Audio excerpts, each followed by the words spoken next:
You're an 85.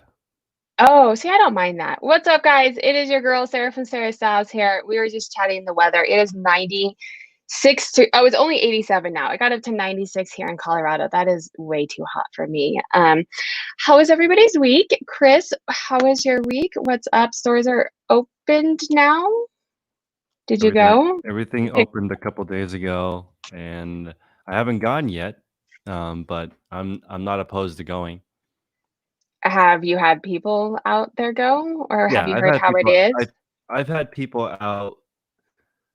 s- I mean, some stores are open, so for a couple days, we're just barely starting to get into it. So it's hard. It's too hard to tell how it's going to be. Mhm. All right, today I wanted to chat about net income versus gross income Mhm. because there's a difference. Gross is going to be the total amount that you make. Net is going to be, after you take out your expenses. And we can talk net pre-taxes. We don't have to get into all of that. Actually, Duncan has a question really quick before we pop into that. I did a show yesterday on Mercari versus Poshmark. So he wants to know, should Sarah cross list on Mercari, and is it possible to make $1,000 a week on Mercari? What do you think? Just Mercari. I think he's asking like in addition. Yeah, if you were just on Mercari. Uh, I would say I wouldn't list on Mercari at all. That would be my recommendation with your limited time. But if can you make $1,000 a week on Mercari? Definitely. Mercari is a little bit different. You've got to understand what sells well, and Mercari has some special shipping discounts. So That's I yeah. would aim for like mugs. Lots of people sell Ray Dunn or housewares on Mercari, video games, clothing. It's not known as a clothing site, but you could do it. And that's kind of what we were talking about yesterday. And I was leaning towards not, at least not right now. Like get Poshmark, I feel like I have going, figure out eBay, but I don't have, like you said, I don't have extra amounts of time. And while they still have the inventory, spending more time or paying someone to list it, right? Is it really Mhm. worth, can you get that many sales? And I would think you can, Poshmark and eBay probably have a bigger audience for my type of stuff. Would I've you? known you for about a month, and you've mentioned net a lot. So people who are concerned about net shouldn't cross list at all, because every time you Interesting. cross list, you lose money. You have to delist it. You have to pay to cross list it. You have if you have to use time to share your closet, or it's complicated. So if you don't have a lot of time and you want high profit, just list on one platform. And I would almost recommend, since looking at your store and the way you handle things, your main issue is just the size of your store. Your sell-through rate is already higher than normal. Meaning You're it's too small. It's too Is that what small. you mean? Yeah. That's the only thing. Yeah. I'm working on it. I'm No, but trying I'm to but I'm crank saying out. I Yeah. would take all of the energy of cross-listing and just put it into one platform. If you know what you're doing, it's gonna sell. Yeah. And I mean, I agree with you in the extent of not, at least for me, not putting it on, 17 different platforms because you're putting time into it and then it sells somewhere and then you have to take it off. And then, so for Mhm. me, I did it for like a month and I was like, this is too much. But as far as just one platform, I don't like that because it makes me uncomfortable in the sense that if something like last fall, eBay had a glitch. And so if I have all of my eggs in one basket, I don't necessarily like that. But I do think two platforms, Poshmark and eBay, and getting things going well there and just working on increasing my volume is kind of the strategy that I'm taking.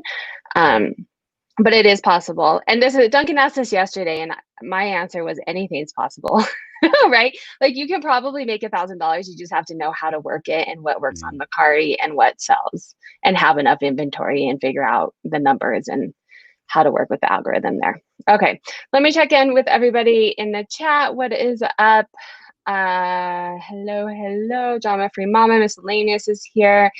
Mr. Styles. My husband changed his name to Mr. Styles because I can't pronounce That's it. very cool. I like it. He said you're the only person that's ever pronounced his YouTube name right though, so you get kudos for that. Lori is saying I can't sell clothes on Mercari to save my life, but I listed a phone and it sold in less than 24 hours, which is good to know because that's not Although my brother-in-law is starting to give me some other things, and I'm going to put it on eBay and see how they do. I'm just the opposite. That's a good problem. Big store and slow sell through. I Yeah, think it I mean depends. that's Oh, the go ahead. classic eBay seller. Yeah. And I feel like that's kind of what I would if you only did what I said, you wouldn't cross list. But since I understand, since you are good at Poshmark, it's you're gonna reach your goal a little bit slower, but that's okay. Hmm. You would reach your goal faster if you did eBay only. I'm Yeah. using a tool right now called Snap Seller Tools, and we're looking at the sell through rate on let's say as an example, I sell Saucony is one of the big brands I sell for running shoes. Hmm. And we were looking the last 90 days. His software pulls how many solds actually happen from Poshmark. Because when you look at Poshmark, and you look through the solds. It's every sold since Poshmark started.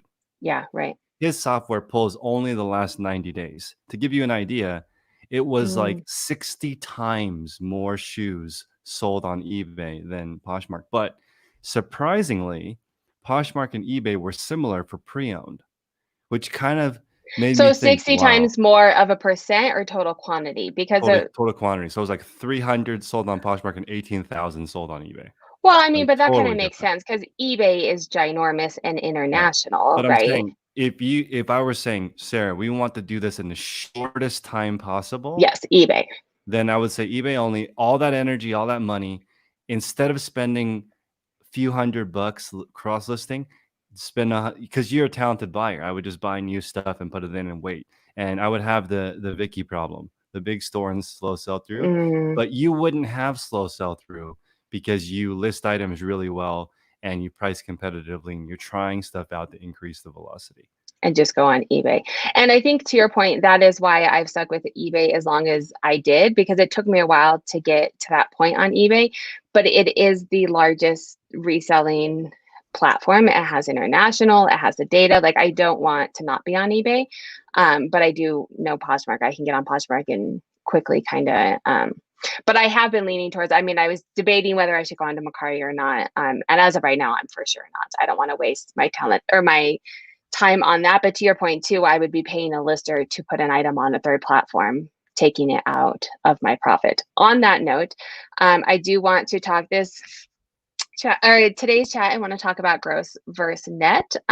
So gross, if you are new to reselling or finance or whatever, gross is going to be how much sales you bring in, like top dollar, everything that sells. Your net is going to be once you take out your cost of goods and your expenses. And so there can be a difference. And you can see, this is something that kind of drives me a little bonkers on social media is most people share their gross numbers, which makes sense. That's how you look at things. But it doesn't necessarily mean that they're making BUGO bucks. But Amber resells. I have one thing I want to mention though. Yeah, yeah. The person with the most gross always has the most net. Always. It's only Not the necessarily. middle number people that like if you do Oh, so four once you're at the top, right? Because once you're at the top, then you're figuring out how to do also get right. that. My point, But yes, that's my point. If yes, you're right, not huge, then sharing gross doesn't really make sense. But if you're talking to, this is why I think the best social media platform for you, if again, if we're just talking about only shortest line to where you want to go, if you're yeah. talking on LinkedIn, everyone would talk about gross. Well, yes, and that's what you talk about in the financial world, and Yeah, yeah, I'm which sorry. I get. Yeah. But and this is what I But want on to bring up. Instagram, gross means they bought something for 100 and sold it for 110, lost $2. Right. And that is what I want to talk about today because a lot of resellers are not full-time resellers to where are you actually making a profit at what you're doing? So that's kind of, do you know what I mean? Like I kind of want to get into that because a lot of people on my channel are like a side hustle, it's their second job or a stay-at-home mom. And so they're not, and so they are wanting to gross and net they need to know the difference, I guess, in gross and net and to make sure that they are actually bringing in money for their time. If that makes sense. But I think you have valid points. When you are, bigger, you are looking at your gross. When you're looking at a financial statement, you look at gross. I'm not dismissing gross, but I think people also need to look at, okay, like you said, I spent $100 and I sold it for $100. Okay, well, you just wasted 30 minutes listing an item that you made no money on, right? So Mhm. that's kind of what I wanted to talk about today. Are we okay with that? And if people have questions Yep. as well.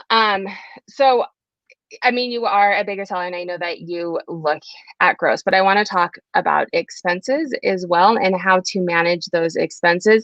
Because if you are kind of that middle of the row or a side hustle, and you're like, okay, I'm going to not pay someone to pick for me, I'm going to pay someone to list for me. I'm paying someone to do all these things, but there goes all of my profit. So, like, at what point or how do you decide your expenses versus your gross margins?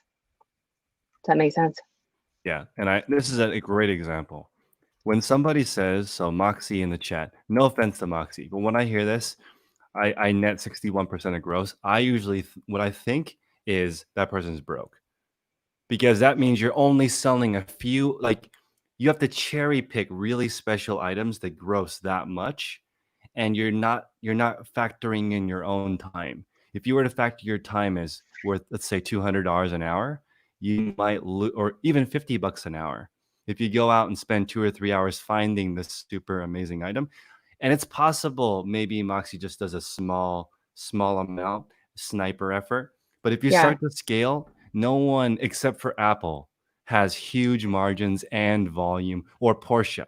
There's like two companies that have both volume and high profit margin. Yeah. So this is the opposite when you say like small store, and Moxie is saying small store. So if Yes. Well, you she yeah, said you nailed it. I'm yeah. 180 So that's units. what happens, because that's why you can't believe stuff on the internet, right? Yes. But Yes. that shouldn't be our conversation, because you don't believe everything on the internet. But I want to, and this is what I want out of this conversation, is to teach people how to look at what is working for them and decide that. And I think you have a valid point. The smaller side hustle people might have a bigger margin because they're a Mhm. smaller store. But as you grow, and I think this is probably what is bringing this topic up for me, because I am growing. And so I am seeing that my margins are going down. That is However, scary. my things are growing, so I'm not overly concerned about it, but I wanted to bring the conversation up and have it to consider. And people ask me all the time, what is a good margin, what is a good sell through, and I'm like, well, it depends on you, like what do you think it is? And this is also great too. It depends on who you're serving. If you're selling, stuff that is common, there's no way you're going to make 60% margin. If you Yeah. sell something rare or unique or interesting or something, I would imagine Moxie has something that people have a high desire for and there's a low supply. Because you can't sell like toothpicks or spoons or forks. There's not that kind of margin in that type of item, right? But you could definitely sell a vintage Chanel, you know, shopping bag for double retail, because there's none of them. And so interesting how you can Yeah, approach but that. then so if you're having a higher margin, would you say that typically your sell-through rate is going to be less because it's higher um, price items that probably maybe sit a little bit longer and aren't, you're not so much of a volume seller, right? So Is that okay, kind of what you're? there's one more thing that I need to mention, which is the cost of shipping. If you think about your business versus the cost of shipping versus not, so if you buy something for $1 and you sell it for 20, right?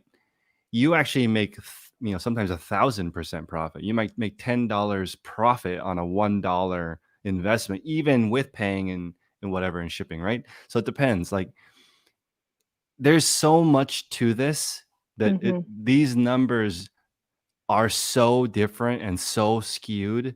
So it's kind of like, I want people to focus more on the activities and not these numbers, because the difference between you and your goal is just more listing, since you already know how to do it. These numbers, though, Yeah. I can see a lot of people wasting a lot of time in the beginning thinking about it. And when you watch influencers, there's two kinds of influencers: ones that talk about numbers, and if you're just starting, you don't know what any of them mean. And if you, there are the other YouTubers that don't talk about numbers and you have no idea how they're running it. So Yeah. as a viewer on YouTube, it's very hard. You're going to learn most of it by doing it. Yes. Well, and I mean, me, I have a background in numbers, so I find comfort in numbers. And I don't think that, like, I compare my numbers to myself, right? Like I don't know what your normal is, but you're doing something completely different than I'm doing. I don't expect that I'm going to have similar numbers to you. But it was interesting that you said, and what I'm noticing is my margins are going down, but that's because my volume is getting higher. And it's not necessarily a bad thing, but it was just something that I noticed and I wanted to bring up and talk about. But I do think that it is important to track these numbers and to know what your business is doing, right? Like you can't just flail around and be like, well, I have no idea how much I'm making or what I'm spending. Yeah, Yes. no, that's a great Okay. point. On that note, I would like to know, I had someone on this week, a CPA on this week, talking about the different softwares and stuff. So if you have any tips or kind of can walk us through what you do as far, because you have a large volume store and maintaining it and keeping up on the inventory and the bookkeeping and your expenses. There's softwares out there, spreadsheets. Like, how do you do it, and what do you, I mean, I would imagine you've tried quite a few things too as you've gone through this. So any tips that you have on tracking all of the financial data? That's a great question. So the way I do it is custom. From going to eBay Open and talking to larger sellers, the main information I got was most of them use some type of custom solution. So meaning you do it your way. And so I'll give you two examples of doing it. One, you can just tally up all the stuff that you purchase. So let's say you buy 100 items and you spend $1,000. You can just put average cost of goods $10, and you can account for it two ways. You can either do cash, and basically cash accounting, you can put all $1,000 of that cost in this month and Mm-hmm. then deduct that from your revenue to pay taxes. You could do accrual where you deduct $10 at a time each time you sell an item. Those are the two different ways of doing accounting. You can definitely talk to a CPA. You only need to do it one time. So people don't panic. What I'm about to do actually is Like at the I, end of the year, like when no, you no, file. I'm sorry. You only Oh, need to figure out how you do it one time. oh, yes, right. And you just, one of the big things too is do it the same. Like whichever way you Right. pick, Right. just stay consistent, And right? don't panic. And this is a saying that's really silly, but um, if you move an inch, it's a cinch, and if you try to do a yard, it's hard. That's how accounting works. Takes a long. You have to just break down to what you do with one item. So, as an example, one item comes in, you pay 10. You have a spreadsheet. Item number one, $10. It went in the bin, A1. It sells for $30. Put 30. You have now this list of what happened, this ledger of what happened. Yeah. And once you have it and it matches your own business, it depends. Moxie is listing about 20 units per week. That's very manageable. The average reseller that I meet lists between 50 and 100 items per week, which Hmm. you don't think about that being a lot, but now it's 5 times as much uploading and entering. So you definitely need a system. And I want people to think Starbucks. Think Starbucks. Because what Starbucks does is the person goes there, everybody has a different order, which I Yes. like. This is kind of like reselling, mostly Very similar. custom. Yes, And the right. person puts in all the criteria and it pops out a receipt. And the receipt has what it is, and that's essentially the listing.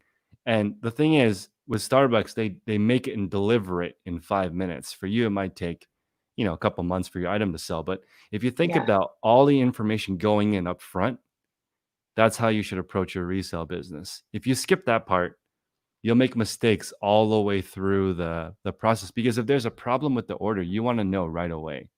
Yes.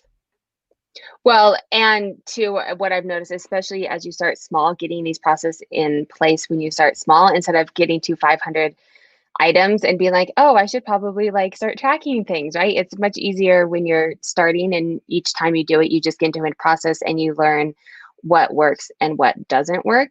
So you have all of your stuff in a spreadsheet. Your large volume, is it something that you're paying your VAs to do, or every Yes. time you list something, because you're not listing, right? So you pay a VA to list it, they put it in the spreadsheet with some, but you ship your own stuff. So do you update it when you ship?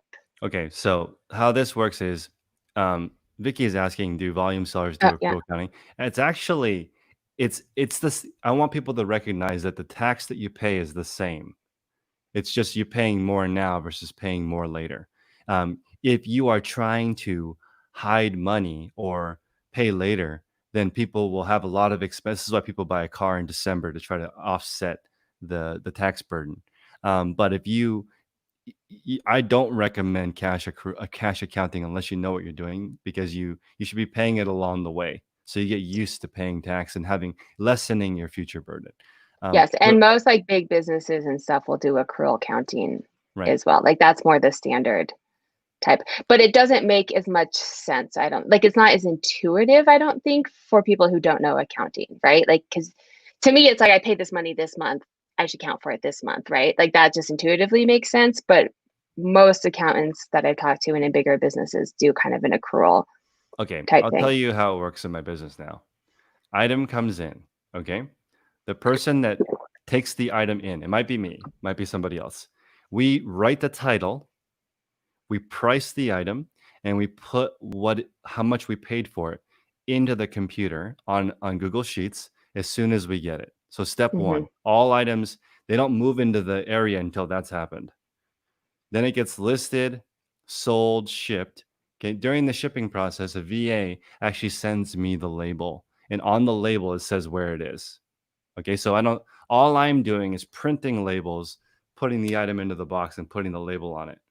The VA that generates the label updates the ledger and writes on it what it's sold for. They delist it on other platforms. This is another reason why I'm gonna move towards not listing on Poshmark or Because it's Mercari, added work. because It's I don't want. It's like it's already selling fast enough. yeah, But I think that when I first started, I wish I had done that. When I first started, I felt like all this pressure to list on every single website. But now I realize that it took me longer to get good at eBay. yes, agreed. So that being said, the VA does all that part. So I don't actually um, do much other than put the label on the package. So the VA, so you have VAs that are every time something sells, they are going in and taking it, like they are maintaining it all the time. And I that's, Go ahead. well, that's just not really doable for most people because most people don't have VAs. Like my VA does not work that to that extent. She's not on every day Yeah. doing all of it, right? She does all of the listings like maybe once a week and just has drafts for the weeks. And I would imagine that's how most people are doing it themselves. But you do need to make sure to take it off right away. And then when it sells, you do it in your spreadsheet as well. So do you do so you don't use like a software or anything to maintain this. It's all just in Google Sheets. You don't have like QuickBooks and Quicken have all come up in chats I don't use for it, like your expenses. and I file my own taxes, but it's okay. So that's how I do it, but that's not how I file taxes. Okay, so this is how I file taxes. My, I use one credit card that has 2% cash back. Yeah. Okay, so that one credit card has all my expenses in it, and I know my subscriptions per month are about $500, and my bills per month are around 30 grand. So whatever my sales are, okay, minus 30 grand, that's the amount Yeah. of money that I pay tax on, minus my salary. So I take a salary out of the business. Whatever is left goes into the business bank account and taxes. So the way I actually pay taxes is just my business bank account minus my credit card bill. That's it. I don't the IRS doesn't. The only reason I do the It's ledger, money in, money out. Yeah. the only reason I use the ledger is so I know what my items are. I don't actually. That's another reason why if I only sold on eBay, I could probably just skip the ledger. I need the ledger so I can figure out where it is if it's sold on a different platform. And that's kind of interesting that you say that because, and I'm not a pro by any means, but I never tracked each item until I went on to multiple platforms. I tracked at a high level. This is the money I spent for the month. This is the money I did it monthly just for the sake of um ease. So I wasn't doing it all at the end of it, but it was like, this is how much I spent on inventory. This is how much I made. This is what it is, right? It was, I never tracked each item. I would do an average just so I had an idea, like on average, how I was doing. I started tracking. And then for my dashboards too, you need to know each item information. But once I started going to multiple platforms, and once I got big enough that I was like, I need a better system to be able to find things. Like, I don't want to be spending 5 minutes on each item searching, trying to find it. Let's have it all in an equal thing. That's good to know, because sometimes it gets really overwhelming when you talk to accountants and stuff, and they're like, you have to have QuickBooks and Quickens and do this and do that. And and I was talking You to don't have Liz, I to. You think. don't even need a business. You can just do it as a sole proprietor. Yes, right. And IRS cares about money in, money out, and how much of that is taxable, Hmm. essentially, at the end of the day. Well, that's good news. Eases up a little bit for someone. And before we end this chat, I do want to ask a little bit about, because you mentioned your income. Not necessarily going to ask how much you take, but how do you decide? I think I heard you say maybe on one of your videos, but how do you decide you have, this money that you're making? How much is your income? How much are you spending reinvesting in the business? How much is inventory? Maybe like on a percent basis or something, because we're all at different levels. But how do you decide what to reinvest and how much income to take? So I'm actually looking. This is going to sound a little odd to people, but I'm actually looking for a different job or something that I can do, because I'm spending like I have extra time. I'm only working in my resale business maybe an hour right now of the day. Because So you have other people other people are doing yeah. everything. In fact, I was going to mention I have three different places now shipping. So uh, there's not a lot of inventory that's even staying with me. If so, um, there's people like Vicky and Lori in the chat who don't like tracking and who don't like listing and don't like math.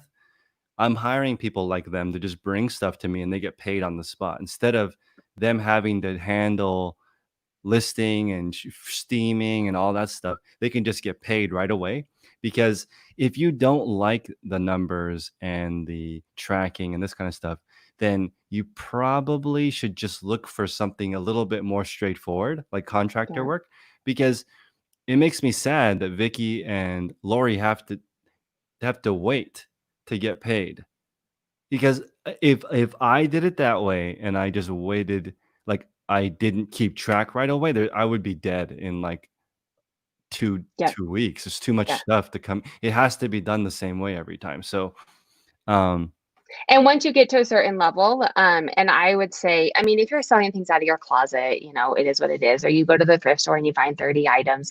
But once you decide that you want this to be more than a hobby, and even okay. like a full-time hobby, I think you need to start. I know the reinvestment question that you have.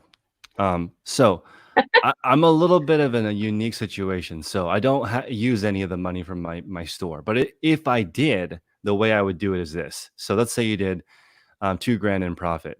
What I would do is I would take a grand, reinvest it into more inventory, and take a grand out for taxes and to pay myself, which doesn't leave much. Okay, that would mean that of the 2,000, let's say $600 is tax. So you're only taking 400. 60, it depends on where you are. I'm at like 30 or 40%. I'm Because I sorry, would say 600 out of 2,000.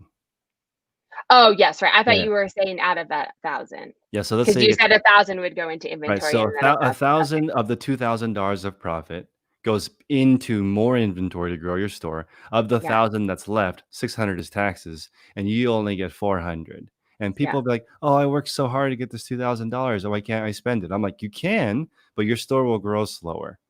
So I Yes, you recommend have to put. reinvesting.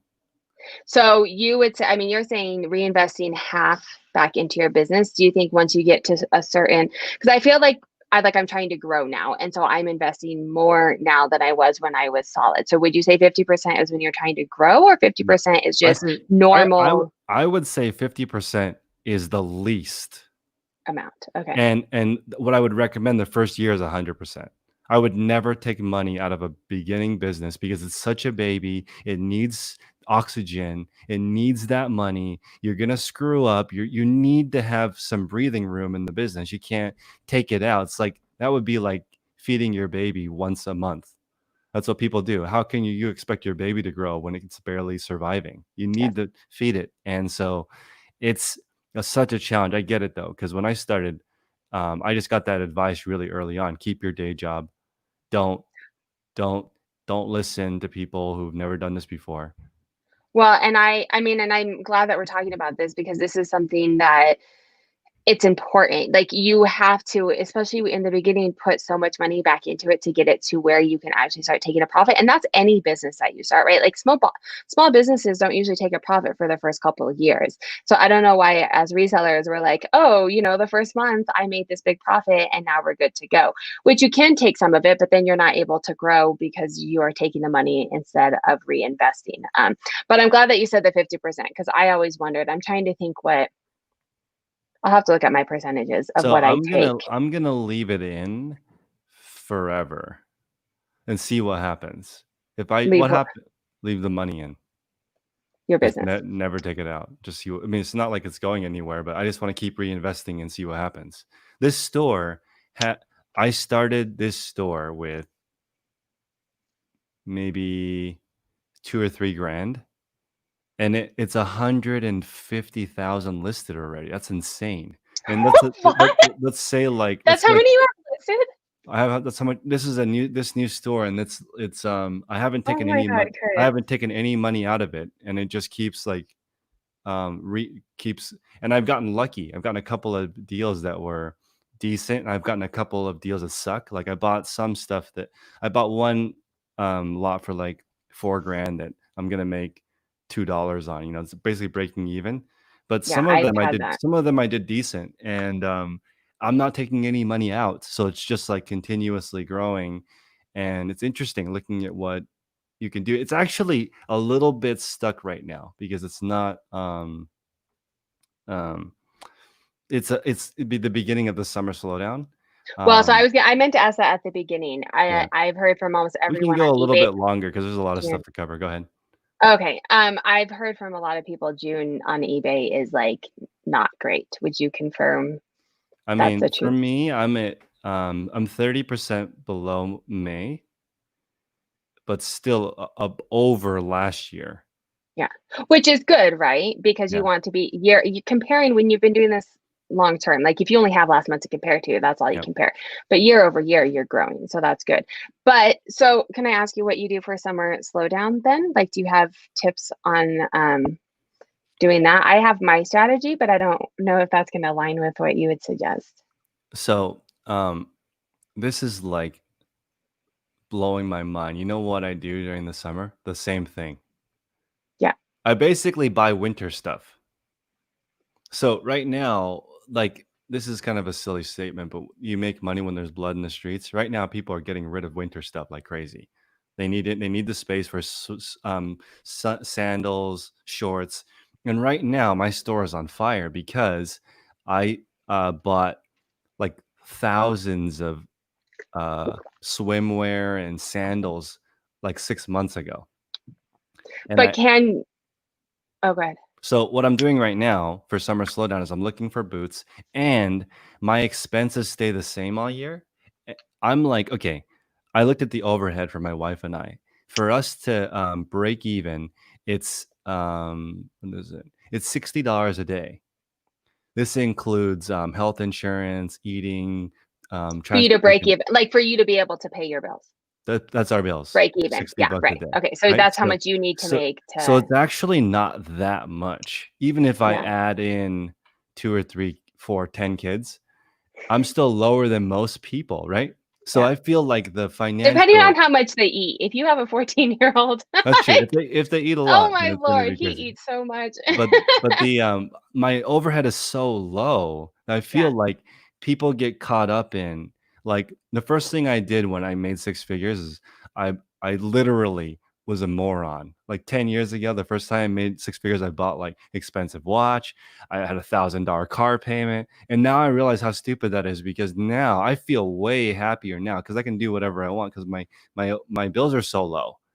And the that's just like Well, having really low bills gives you so much freedom. I feel like it's a valid point too for your business. And if you're wanting to become a full-time reseller, because you need to manage your lowest month. So look at what your lowest month is, and that's where you need to like make sure that you can make Yeah. it that month, right? Or Mhm. you need to be really good at saving those other months, because you have a good month, you do it for a couple months, right? And you're like, oh, I can do this long term, but like you have those highs and lows, and you need to be able to be okay especially if you're the breadwinner and you have insurance and I mean, it's hard to do this full time. And that's why I wanted to have this conversation, because it's not just about that gross number. You have to actually pay your bills, right? And if The it's way we low, look at it is we have a certain savings goal, which is at least 6K per month. That's me just sharing what my savings goal is per month. So I would like to be able to do that by myself. And in case she doesn't, she's currently working. We're in that weird double income, no kids bucket. But like if you, wonderful, it's right, glorious. yeah, it's a glorious situation. But if you have, if for some reason we are single income with kids, that's going to be very different. So Yes, the way she's approaching her career and I'm approaching my career is that hopefully one of us can be there, yeah. always. And then that's like, how I look at it. But again, the summer slowdown for me is when I'm going to go crazy and buy, because Well, people are so how do slow. you find, because I did a haul a couple days ago, and I was talking with someone, and most of my stores here keep their inventory. So they don't put out winter stuff unless it's winter. So unless you're sourcing other places, which I know that you do, but like that's not really an option for me. There's only one or two stores I know around, unless they start sourcing other places. But if you're thrifting, they hold all their winter stuff and put it out in the winter because they know they can make more money than Yep. too. So that's not always an option. I mean, are there other suggestions? I mean, I think Yes. definitely stay Okay. consistent This for is sure. this should be very, very relieving to people who are in the chat right now. If you do what other resellers don't want to do, you will have this awesome, amazing life. But if you do what other resellers do, you will have a miserable business. Because here's the thing, because I figured out a way to get my listings to go up simpler, reduce the number of categories, I have more time to source. So of course, if you go to the store and they only have summer wear out, and there's like, here's a good example. Where I live, there's stores called like Plato's Closet, Buffalo Yeah. Exchange. They Yeah. have limited actual retail space. So sometimes they rent storage for their winter items or whatever, and they don't store it on site. But if you do what a normal reseller would do, go to the store, don't talk to the manager, shop to your heart's desire for an hour, find good stuff, go home, versus you go there, you ask the manager, "Hey, I want to set up a business relationship. Um, my budget's 2 to 5 Right. grand. I'm looking for this type of inventory. How do I work a deal with you guys?" But you don't ask that the first time. That's like jumping in the bed with someone the first time you meet them. It takes a while. You have to date them. Go Yes. there every Thursday, meet the person. But how many resellers do that? They don't. Right. I And I know the think, guys. Go ahead. no, I think that's a valid point, and that's something that Chris talks a lot on his channel. If you guys, I'm sure everyone that's in the chat already follows you, but if you don't follow Chris, follow him, because he has a lot of really good ideas that's gotten me to think outside of the box. And it is a lot. I was just telling my husband yesterday, I'm not sourcing as much because I'm finding ways to get the inventory to come to me. And now I am making more money and significantly less stress. So you might get a thank you note from my husband and family. You seem way less stressed than the last few times I've spoken to you. Yeah, I mean, some of it is when we first started this also, like, we were moving. So Yeah. that's just like its own stressors. And the kids were okay today. So some of that is that. But definitely I am gonna drop it off because No, no worries. we've gone over it, and I think we've answered all of my questions as well. If anyone in the chat has questions as well. But Chris definitely has really good ways to still make things happen. And like you said, thinking outside of the box, things that I never would have thought to do, and they're working. There's okay. The biggest hack for me personally has been driving a Prius. I literally cannot tell you how mind blowing it is to my transportation cost per day is $5. That's so low. Yeah. It's like I can't even believe that exists in the United States, that you can have a car, all expenses, gas, everything for $5 a day. Are you kidding me? Like make Yeah, but the upfront cost of them, like the third row ones, are like Yeah, those are expensive, but I'm saying like it's ridiculous. just Yeah. blowing my mind when I look at actually one more thought. This Yeah. and Oh, this is yeah. important. Have at it. The Yeah. last thought is everyone in this like you need to think about reordering. What can you buy in thrift that people would buy again? That has saved me a lot of time too. So, Mm. because when I'm looking at, that's why I like running shoes. People finish running in them and then they want the exact same pair of shoes. I have found that out myself just learning about it. Oh, You once you do, yeah, you don't or want to find a new pair of workout shoes for sure. right. You want, Yeah. or you like a certain tank or a certain blouse style. This is important. So if you think about that, what are customers reordering? This will, I think, reduce the temptation to thrift one of a kind stuff that might take a lot longer to sell than you think. Mm. I'm not tempted if I see something like I found a helmet laying jumpsuit that was, $400 new. And I just accepted an offer today for $65 because I was like, my expectations for this are, it's not, no one, it's such a unusual piece. It's like Yeah, not, it'll fit. I would have made a lot more money just putting that same money in a J. Crew, jumpsuit. Those sell like crazy. Yeah, So, or a summer dress or a blouse or career wear. That was such a good tip from I my like career wear. morning call. This lady said, I'm really good at silk, cashmere, linen, certain types of skirts, certain types of shoes. And it just, it blew my mind because she's kind of selling replenishables, but not really. Interesting. Well, I think that's good too. And that goes into you talking about niching down because then you learn what sells in those. We do have one more question. Is that Yeah, go ahead. okay? What would be the number one tip you guys would recommend for first time beginner on any platform? What would be at the top of my list? Go ahead. Oh, no, because you always do way better. I say something and I'm like, oh, your tip's way better. The best tip I can give to you is the best stores have the best items in them and they do the best job not screwing up the description. So you get the best items you can in your store and then you do the best job you can describing it. And that's really the advice that you need. Just when you're just starting, take more time to shop and find better stuff. Don't pick average stuff in your store. It'll make your job way harder. Just go Yeah, for the premium good stuff. Have a smaller store like the lady in the beginning of the call, Moxie Fox. I love that strategy. I don't know if she's female, but the small store, great stuff. That's what I would aim for.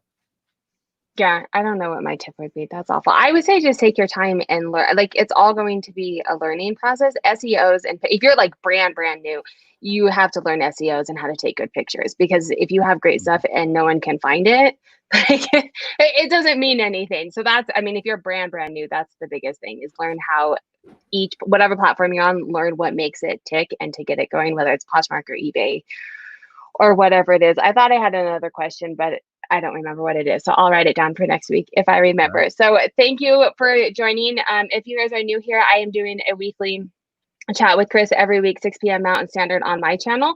So make sure to subscribe and hit that like button on your guys' way out. I hope everyone has a wonderful week. See you guys later. Bye, guys. Oh, I do have a question. Do you have, we'll